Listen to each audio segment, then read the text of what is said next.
What's up, guys? Big Clyde 34 coming at you with Cars and Clyde. Today we're going to be talking about Harbor Freight, kind of a little bit of an opinion piece. Just as a preface to this video, I am kind of a fan of Harbor Freight. You know, I'm still going to be critical on them if they suck, as you guys saw with that valve spring puller that I absolutely hated. Not going to include that one on this list because that's kind of like a specialty tool. So in front of me, what you can't see is I have 6 common tools that you would pick up at Harbor Freight, and I'm going to give you a very quick rundown of each of these tools and if you should buy it or not buy it. There's 3 in the definitely avoid this category and 3 in the this is a good tool category. So what I want to talk about real quick in the comments below, if you have ever shopped at Harbor Freight, tell us a little bit about one exceptionally good tool that you definitely were happy with the money savings and the performance, or one tool that you bought from there and you were hardcore disappointed with and would not recommend to anybody. So let's get into my list of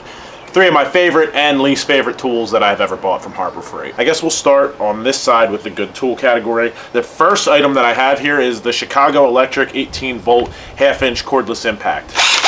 It actually works really well. Good battery life. I don't use it a ton. I'm kind of just a leisurely enthusiast person. You know, I use it to do wheels and stuff like that. It really has come in handy, and I don't mind the build quality. It seems like a nice piece. The only complaint that I have with this thing is on the end here, you'll see there's supposed to be a ring in that little groove right there on the end, but I got really frustrated one day and just took it off. The idea is that the ring's supposed to hold the socket on, but it kind of stretched out, so every time I would put a socket on here, it would get stuck. Maybe I could have taken it back and got another one, but I think at that point it was just, you know, a couple months into owning it, so I didn't bother. What I would recommend is maybe looking into reviews of this before you buy it. It is like $100, $120 I think, and that's with the battery and the charger and everything, and that can run upwards of $250 to $300 if you get a name brand one. I think this one is good enough if you're just kind of like a casual mechanic, and if you have that ring issue, what I was going to do before I ripped the ring off and threw it across my yard, I was going to put a short extension on there, so that way you can just, the extension would be alright being stuck on there. You could just pop other bits on and off, but never happened, so they kind of just slide off. I'm going to have to figure something out, but for the price, I think this is definitely a solid buy. So next, kind of to go along with that, sockets.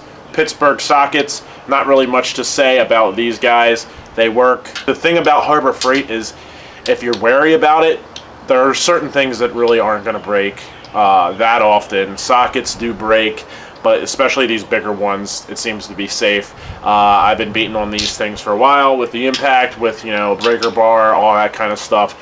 They have lived up. So, I mean, you can't really go wrong with sockets. Why do you want to spend extra money on a name brand socket is beyond me. I know they crack every once in a while, but it's really worth it because they're just, everything there is pretty much dirt cheap. And last but not least, we have in front of me here the 3-ton floor jack. Really hasn't done me wrong. I know a lot of people love these things. I see them in a lot of garages. There's really no complaints here. Again, another part where not too much is going to go all that wrong or break. You know, the hydraulic pump inside might leak after a while. Like I said, I've only been at it for like a year, so I'm not sure, but I have heard good things from other people about these too. So if you're just, you know, like me, casually working on your stuff in the garage, definitely a piece where you can also save a good bit of money. I think these things are like $80. They go on sale all the time, and jacks are another thing that can be incredibly expensive. So on to the juicy part of the video that you guys are probably waiting for because everybody thrives off of negative things. We're gonna go from the best to the absolute worst, but all 3 of these are, you know, pretty much a don't buy, or I'll say that I wouldn't buy again. First of all, we have this this Braun work light. It's not too bad in terms of light, but it's battery powered, and it's just, the battery doesn't last very long at all. It's $40, so it's actually kind of expensive for a Harbor Freight piece. I do have some other lighting from Harbor Freight, and to be fair, the little corded ones are awesome. I would buy more of those, but as far as this particular unit, the long $40 yellow and black ends, I wouldn't buy it again.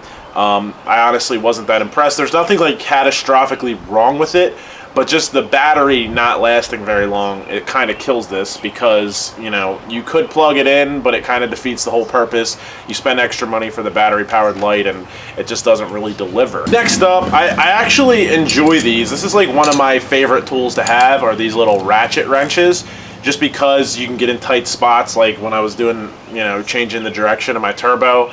These help to get in there and just crank, crank, crank, and you're good, just because there's a lot of spaces when working on a truck like this that you can't get in with a traditional ratchet. So these are awesome, but the ones that I use the most, one of the gears popped out. I don't know if it was a fluke or if they're actually junk. I'm gonna have to look into the prices on these, but unless the comparison is abnormally expensive, I don't think I would get the Pittsburgh ratcheting wrenches again. The thing you have to remember about Harbor Freight is that things are usually super cheap, to the point where you could buy 3 or 4 sets of these before you could buy 1 set of the competitor. And if that's the case with these, I would probably try another set out, because only one has failed on me. But if the competition isn't that much more expensive, I'm probably going to go with another brand here. The box end hasn't really failed me. Obviously, something, again, that's not going to fail, but the ratcheting side, yeah, not so much. And last but not least, I bring to you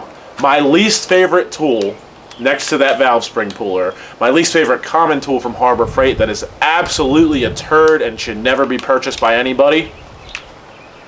Your little Drill Master drill here. Now, I get that a lot of the things that I would use this for, like screening my porch or whatever, are a little bit more intense, but this thing is absolute dog dookie. No matter what way you slice it, it's just a piece of crap. And at the price point, you know, I think it was like under $20, so it's not super surprising, but I kind of expected to have a drill around that I could at least use to put pictures on the wall or hang up curtains or whatever. But this thing, literally, if it's fully charged, I would maybe give it a 5 out of 10. And the thing about that is, even after it's fully charged, within like 2 or 3 minutes, the battery is dying and it makes absolutely no torque. So if you see a Drill Master at Harbor Freight and you're thinking about getting it, slap yourself in the face real quick and reconsider. So honorable mentions, just real quick, I don't have them in front of me. For the awful side, obviously, the valve spring puller is something that I wouldn't recommend to anybody, especially not for the type of valve springs I was doing.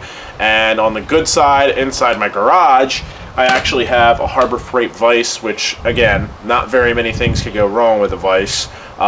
So that's working out pretty well as well. Let me know what you guys think of these. Leave in the comments below, what is your favorite tool that you have ever purchased from Harbor Freight if you've ever shopped there? And what was the biggest disappointment that you have ever gotten from Harbor Freight? So thank you guys for watching. I appreciate it very much. If you enjoyed this video, smack the like button, subscribe below. See you guys next time.